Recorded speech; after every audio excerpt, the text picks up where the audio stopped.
Assalamualaikum warahmatullahi wabarakatuh. Kami dari kelompok 6 akan menjelaskan materi pertemuan 11 dan juga pertemuan 12.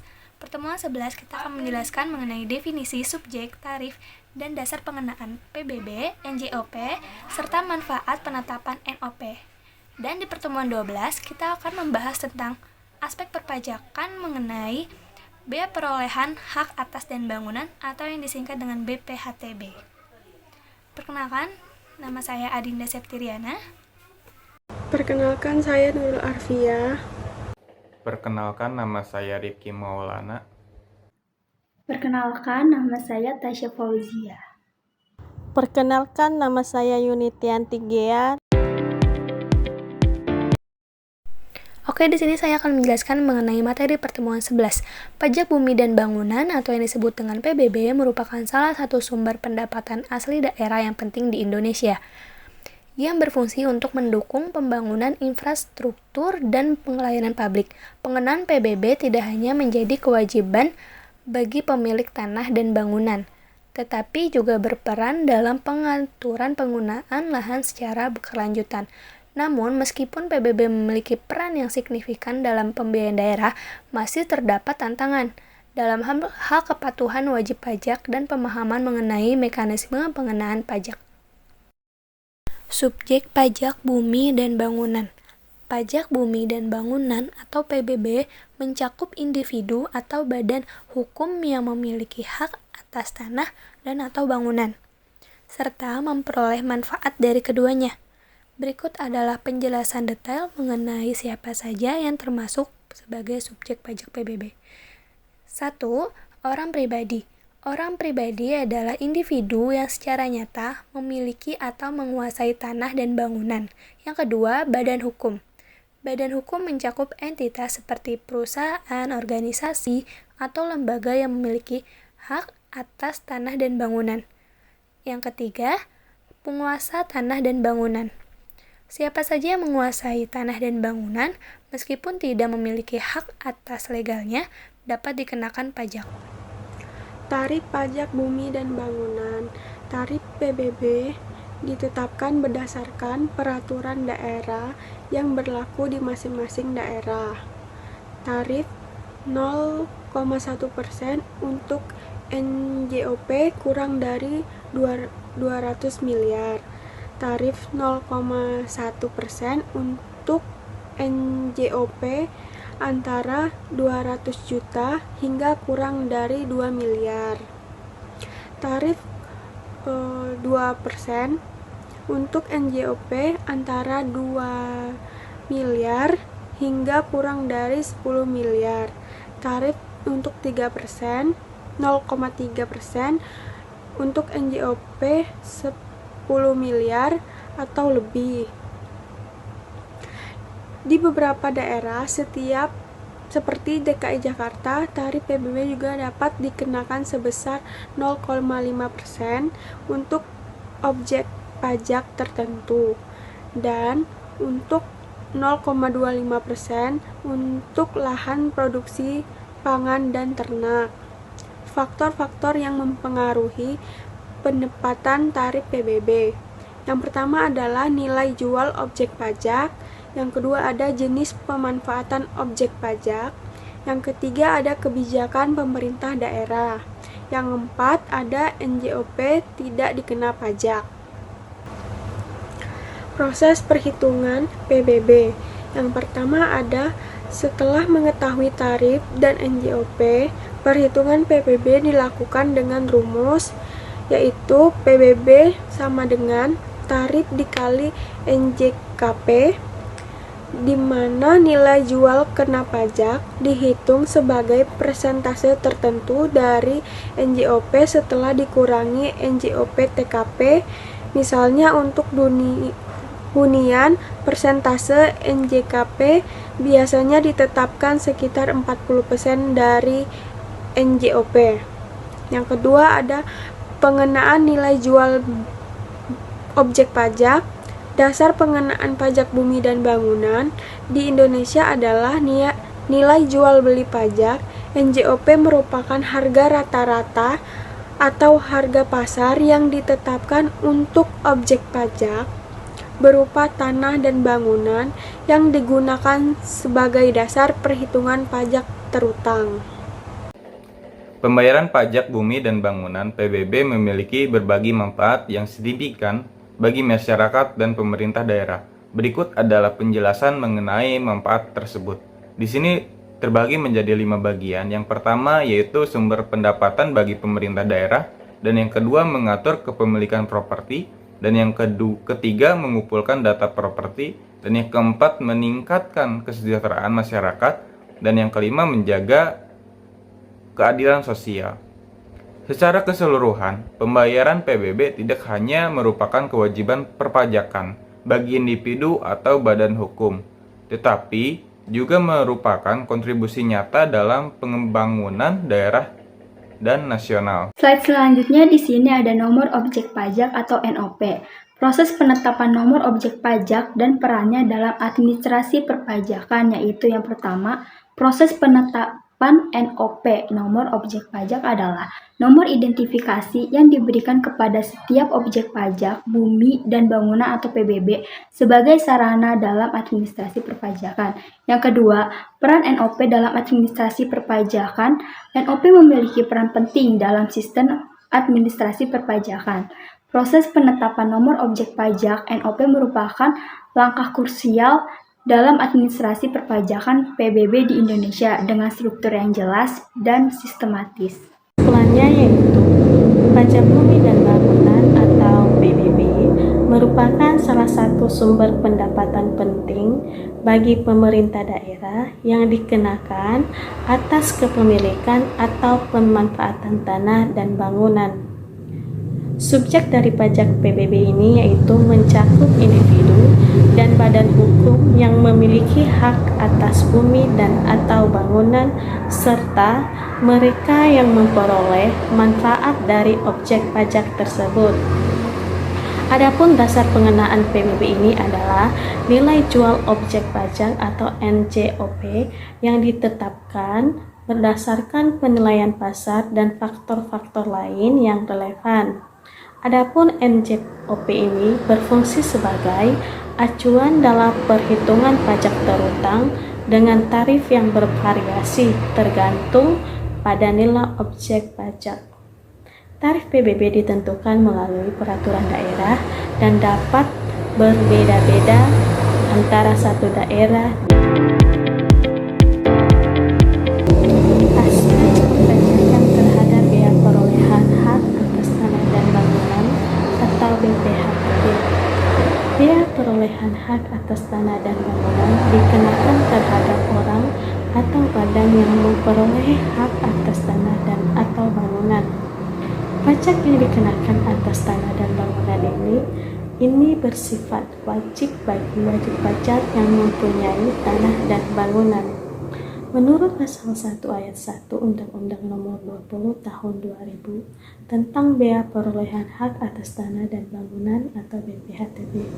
BPHTB merupakan pajak yang dikenakan atas perolehan hak atas tanah dan atau bangunan. Subjek dan objek bea perolehan hak atas tanah dan bangunan ini yang pertama ada objek BPHTB. Objek BPHTB adalah perolehan hak atas tanah dan atau bangunan dalam Pasal 44 Undang-Undang HKPD. Perolehan hak atas tanah dan atau bangunan meliputi yang pertama ada pemindahan hak karena, yang pertama ada jual beli, tukar menukar, hibah, hibah wasiat, waris, pemasukan dalam perseroan atau badan hukum lain, pemisahan hak yang mengakibatkan peralihan, dan ada juga penunjukan pembeli dalam lelang dan pelaksanaan putusan hakim yang mempunyai kekuatan hukum tetap, dan penggabungan usaha, peleburan usaha, dan pemekaran usaha atau hadiah, dan juga pemberian hak baru karena kelanjutan pelepasan hak atau di luar pelepasan hak. Selain objek dari BPHTB, ada juga yang termasuk pengecualian objek bea perolehan hak atas tanah dan bangunan, yang meliputi pertama, untuk kantor pemerintah, pemerintahan daerah, penyelenggara negara, dan lembaga negara lainnya yang dicatat sebagai barang milik negara atau barang milik daerah. Yang kedua, oleh negara untuk penyelenggaraan pemerintahan dan atau untuk pelaksanaan pembangunan guna kepentingan umum. Yang ketiga, untuk badan atau perwakilan lembaga internasional dengan syarat tidak menjalankan usaha atau melakukan kegiatan lain di luar fungsi dan tugas badan atau perwakilan lembaga tersebut yang diatur dengan peraturan menteri. Yang keempat, untuk perwakilan diplomatik dan konsulat berdasarkan asas perlakuan timbal balik. Yang kelima, oleh orang pribadi atau badan karena konversi hak atau karena perbuatan hukum lain dengan tidak adanya perubahan nama. Yang keenam, oleh orang pribadi atau badan karena wakaf. Yang ketujuh, oleh orang pribadi atau badan yang digunakan untuk kepentingan ibadah. Dan yang kedelapan, untuk masyarakat berpenghasilan rendah sesuai dengan ketentuan peraturan perundang-undangan. Selanjutnya di sini ada tempat BPHTB terutang adalah di wilayah kabupaten atau kota atau provinsi yang meliputi letak tanah dan atau bangunan.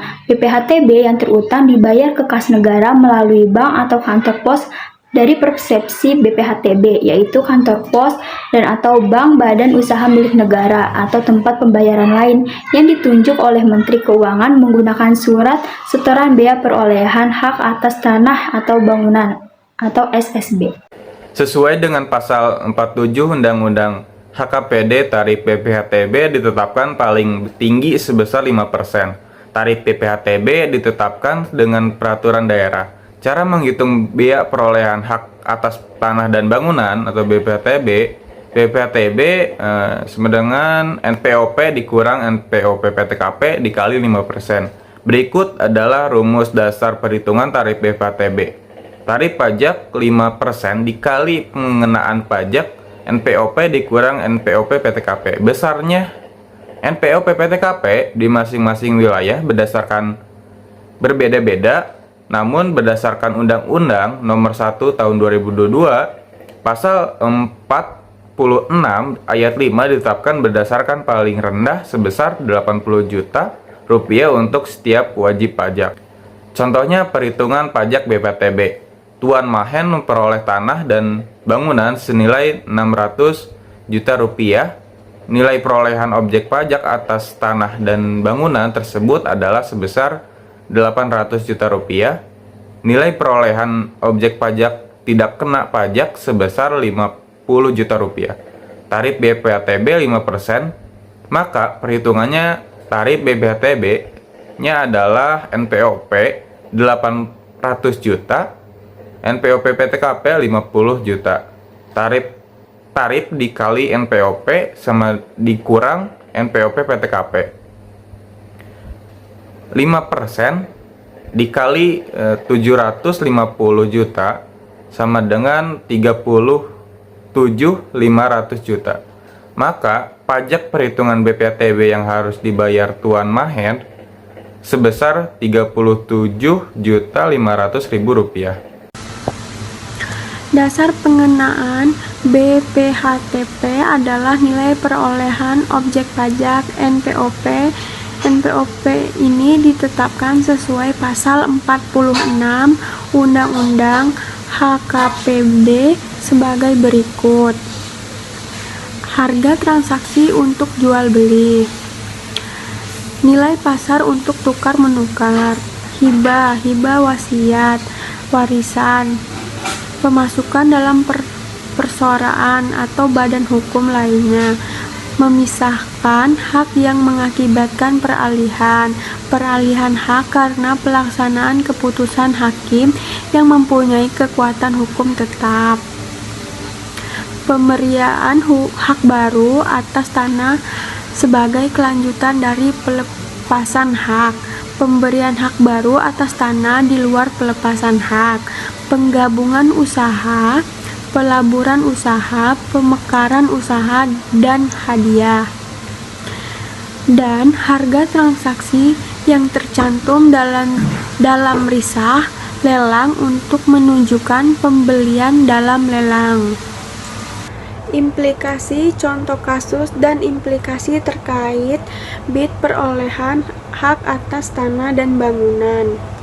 Bapak Juki membeli sebidang tanah dengan bangunan di atasnya di kota A. Berikut adalah detail transaksinya. Harga transaksi atau nilai pasar sebesar 1.200.000.000. Nilai jual objek pajak atau NJOP PBB sebesar 1 miliar. NPOP TKP kota A sebesar 300 juta. Tarif BPHTB kota A 5%. Pertanyaannya, berapa nilai perhitungan BPHTB dan berikutnya berapa BPHTB yang harus dibayar? Yang terakhir, apa implikasi dari perhitungan BPHTB ini? Kasus tersebut bisa kita hitung sebagai berikut. Yang pertama, nilai NPOP-nya sebesar 1.200.000.000 dan nilai NPOP TKP-nya sebesar 300 juta. Hitungan dasar pengenaan BPHTB rumusnya yaitu NPOP dikurangin NPOP TKP, yaitu 1.200.000.000 dikurang 300 juta. Maka kita mendapatkan hasil sebesar 900 juta. BPHTB yang terutang dihitung dengan tarif 5% dari dasar pengenaan, yaitu 5% dikali dengan 900 juta. Maka kita mendapatkan hasil sebesar 45 juta rupiah. Jadi, dasar pengenaan BPHTB sebesar 900 juta dan BPHTB yang harus dibayar pada Bapak Juki sebesar 45 juta. Selanjutnya, implikasi pada pajak BPHTB. Yang pertama, bagi pembeli, yaitu Bapak Juki. BPHTB sebesar 45 juta wajib dilunasi sebelum proses balik nama tanah dan bangunan di kantor pertanahan.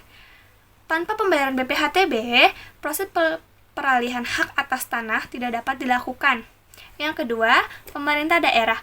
BPHTB menjadi salah satu sumber penerimaan daerah yang sangat mendukung pendapatan asli daerah atau PAD. Dana dari BPHTB digunakan untuk pembangunan infrastruktur atau pelayanan publik di wilayah setempat. Yang ketiga, administrasi. Pembeli harus melampirkan bukti pembayaran BPHTB saat mengajukan perubahan hak di kantor pertanahan. Yang keempat, sanksi jika tidak membayar tepat waktu. Pembeli akan dikenakan sanksi administrasi berupa bunga keterlambatan berdasarkan ketentuan yang berlaku. Sekian presentasi dari kelompok 6 mengenai pertemuan 12, yaitu aspek perpajakan mengenai bea perolehan hak atas dan bangunan. Atas perhatiannya kami mengucapkan terima kasih, dan untuk kurang lebihnya kami mohon maaf.